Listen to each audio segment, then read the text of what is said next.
प्रिय भाइयों और बहनों, हमारे उद्धारकर्ता प्रभु यीशु मसीह के पावन और समर्थी नाम में आप सबों को नमस्कार। और आज के पवित्र बाइबल वचन मनन में आप सबों का हार्दिक स्वागत है। आज का वचन लूका रचित सुसमाचार अध्याय 19 41 से 48 प्रभु यीशु मसीह के यरूशलेम में विजय प्रवेश के समय का है, जो खजूर रविवार और प्रभु यीशु मसीह के पुनरुत्थान के बीच का समय है, जिसे पवित्र सप्ताह या दुख सप्ताह भी कहते हैं। वो ऐसा कुछ है जिस पर यीशु आज भी रो रहा है। जब यीशु मंदिर में जाकर व्यापारियों को बाहर निकालता है, वह केवल दीवारों की सफाई नहीं करता, वह हमारे हृदय के मंदिर को भी शुद्ध करना चाहता है। वह चाहता है कि हम केवल धार्मिकता का दिखावा न करें, बल्कि सच्चे अरहदक बने। तो आइए हम इस वचन में उतरें, उस मसीह की आंखों में देखें जो आज भी अपने लोगों के लिए रो रहा है, और उस प्रेम को पहचाने जो हमें पश्चाताप, परिवर्तन और चंगाई की ओर बुलाता है। अब आइए इस वचन में आगे बढ़ते हैं। क्या आप तैयार हैं यह जानने के लिए कि आज यीशु हमारे जीवन के किन क्षेत्रों पर रो रहा है? क्या हम भी अपने हृदय के मंदिर को शुद्ध करने देंगे? यीशु अब यरूशलेम में प्रवेश कर रहे हैं, या उनका अंतिम सप्ताह है, जिसे हम पैशन वीक या पवित्र सप्ताह कहते हैं। यह वही नगर है जहां उसे सूली दी जाएगी, परंतु वह नगर परमेश्वर के पुत्र को पहचानने में असफल रहा। यह शांति का नगर है, परंतु शांति के स्रोत को न पहचानने के कारण नाश की ओर जा रहा है। यह घटना फसह के कुछ दिन पहले की है। यीशु गलील से यरूशलेम की यात्रा करते हुए अंततः जैतून के पहाड़ पर पहुंचे, जहां से यरूशलेम का दृश्य स्पष्ट दिखाई देता था। यह समय रोम साम्राज्य के शासन का था, और यहूदिया प्रांत पर रोमी गवर्नर पिलातुस का अधिकार था। धार्मिक दृष्टि से यरूशलेम यहूदियों के लिए धार्मिक, राजनीतिक और सांस्कृतिक केंद्र था, और मंदिर यहूदी उपासना का हृदय था। यरूशलेम न केवल एक शहर था, बल्कि यह यहूदी राष्ट्र की पहचान और परमेश्वर के साथ उनकी वाचा का प्रतीक था। धार्मिक व्यवस्था सख्ती से महायाजकों, शास्त्रियों और फरीसियों के नियंत्रण में थी। यद्यपि बाहरी रूप से धार्मिक गतिविधियां बहुत थीं, परंतु भीतर से भ्रष्टाचार, रिश्वतखोरी और आध्यात्मिक शिथिलता व्याप्त थी।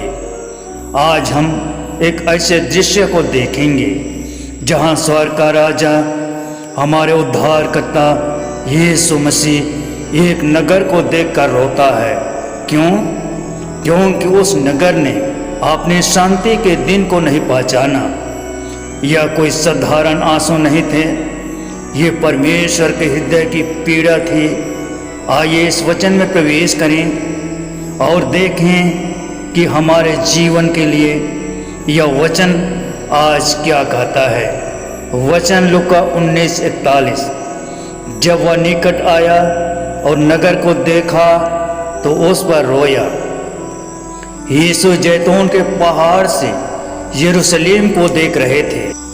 वह केवल इमारतें नहीं देख रहे थे, बल्कि नगर के लोगों की आत्मिक दशा को देख रहे थे। यह वही समय है जब परमेश्वर देहधारी होकर अपने लोगों के बीच में है और वे उससे पहचान नहीं रहे हैं। यूहन्ना 1:11। बाइबिल मत्ती 23:37 में बताती है, हे यरूशलेम, हे यरूशलेम, मैंने कितनी बार चाहा कि तेरे बच्चों को इकट्ठा करूं, परंतु तुमने नहीं चाहा। रोमियो 9:2-3 में पौलुस भी अपने लोगों के उद्धार के लिए इसी प्रकार भारी दुख का अनुभव करता है। जैसे एक डॉक्टर जानता है कि मरीज इलाज ठुकरा रहा है और उसकी मौत निश्चित है, तो डॉक्टर का हृदय टूट जाता है। वैसे ही यीशु का हृदय टूट रहा था। परमेश्वर का हृदय कठोर नहीं है, वह अपने खोए हुओं के लिए रोता है। सच्चा प्रेम केवल खुशियों में नहीं, बल्कि दूसरों के दुख और भविष्य के विनाश को देखकर भी प्रकट होता है। हमें भी अपने परिवार, मित्रों और समाज के आत्मिक पतन के लिए संवेदनशील होना चाहिए। केवल आलोचना न करें, रोकर प्रार्थना करें। यह एकलौती जगह नहीं जहां यीशु रोया। इससे पहले यूहन्ना 11:35 में यीशु अपने प्रिय मित्र लाजर की मृत्यु पर रोया, परंतु यहाँ वह व्यक्तिगत मृत्यु पर नहीं, एक संपूर्ण नगर की आत्मिक मृत्यु पर रो रहा है। यह हृदय की गहराई से निकली हुई करुणा है, एक भविष्यदर्शी रोदन। क्या हम भी आत्मिक रूप से गिरे हुए लोगों के लिए यीशु के समान रो सकते हैं? वचन लूका 19:42। और कहा, क्या ही भला होता कि तू ही इसी दिन में कुशल की बातें जानता, परंतु अब वे तेरी आंखों से छिप गई हैं। यीशु दुख और करुणा प्रकट करते हैं कि यरूशलेम शांति और कुशलता को नहीं पहचान सका, जो अब उसकी आंखों से दूर हो चुका है। यहाँ शांति केवल युद्ध न होने का नाम नहीं, बल्कि परमेश्वर के साथ मेल मिलाप का प्रतीक है। यरूशलेम का नाम ही शांति का नगर है, परंतु उन्होंने शांति के राजकुमार को अस्वीकार कर दिया। यूहन्ना 14:27 में यीशु कहते हैं, मैं तुम्हें शांति देता हूँ, जैसे संसार देता है वैसे नहीं। यशायाह 55:6 में बाइबिल कहती है, जब तक वह मिल सके तब तक उसका खोज करो। जैसे बारिश से पहले किसान को बीज बोने का समय मिलता है, यदि वह समय बीत जाए तो अवसर खो जाता है, वैसे ही अनुग्रह का समय सीमित है। अवसर को पहचानना आत्मिक जीवन में अत्यंत आवश्यक है। आज उद्धार का दिन है, 2 कुरिन्थियों 6:2। इसलिए हमें विलंब नहीं करना चाहिए, सही समय पर सही निर्णय लेना चाहिए। आध्यात्मिक अवसरों को नहीं गंवाना है, वे हमेशा नहीं मिलते हैं। मसीह को अस्वीकार करना हमारे आत्मिक जीवन को अंधकार में डाल देना है। क्या हम भी परमेश्वर के बुलावे और उसकी शांति की पुकार को अनदेखा कर रहे हैं? वचन लूका 19:43-44 में यीशु यरूशलेम के विनाश की भविष्यवाणी करते हैं कि रोमी सेना नगर को घेर लेगी और पूरी तरह नष्ट कर देगी। यह भविष्यवाणी ईस्वी सन 70 में पूरी हुई, जब टाइटस की सेना ने यरूशलेम को घेर कर मंदिर को जला दिया। बाइबिल मीका 3:12 में भविष्यवाणी करती है, सियोन को खेत की नाई जोता जाएगा। लूका 21:20-24 में यीशु ने यरूशलेम की घेराबंदी की विस्तार से भविष्यवाणी की थी। जैसे एक चालक बार बार चेतावनी संकेतों को अनदेखा करता है और अंत में दुर्घटना हो जाती है, वैसे यरूशलेम ने चेतावनियों को ठुकराया और बुरे परिणाम भुगतना पड़ा। पाप और आज्ञा अंततः न्याय लाते हैं। परमेश्वर का न्याय देर से आ सकता है, लेकिन निश्चित रूप से आता है। चेतावनी के संकेतों को समय रहते मान लेना चाहिए। यदि जीवन में परमेश्वर के वचन से दूर हो तो तुरंत लौट आना चाहिए। यह न्याय इसलिए आया क्योंकि उन्होंने अपनी शुद्धि लेने के समय को न पहचाना। जब हम परमेश्वर के अनुग्रह के समय को अनदेखा करते हैं तो हम न्याय को आमंत्रित करते हैं। वचन लूका 19:45 से 46 में मंदिर के शुद्धिकरण को दिखाया गया है। यीशु ने मंदिर के आंगन में व्यापारी और मुद्रा विनिमय करने वालों को बाहर निकाला। मंदिर प्रार्थना का घर था, लेकिन धार्मिक नेताओं ने इसे लाभ का केंद्र बना दिया था। बाइबल यशायाह 56:7 में बताती है, मेरा घर सब जातियों के लिए प्रार्थना का घर कहलाएगा। यिर्मयाह 7:11 कहती है, क्या यह घर डाकुओं की गुफा बन गया है? यदि कोई अस्पताल बीमारों के इलाज की बजाय केवल पैसे कमाने का केंद्र बन जाए तो अपनी असली पहचान खो देता है। यही यरूशलेम मंदिर के साथ हुआ। परमेश्वर की उपासना शुद्ध हृदय से होनी चाहिए, न कि स्वार्थ से। उपासना का स्थान पवित्र है। इसे सांसारिक लाभ का साधन नहीं बनाना चाहिए।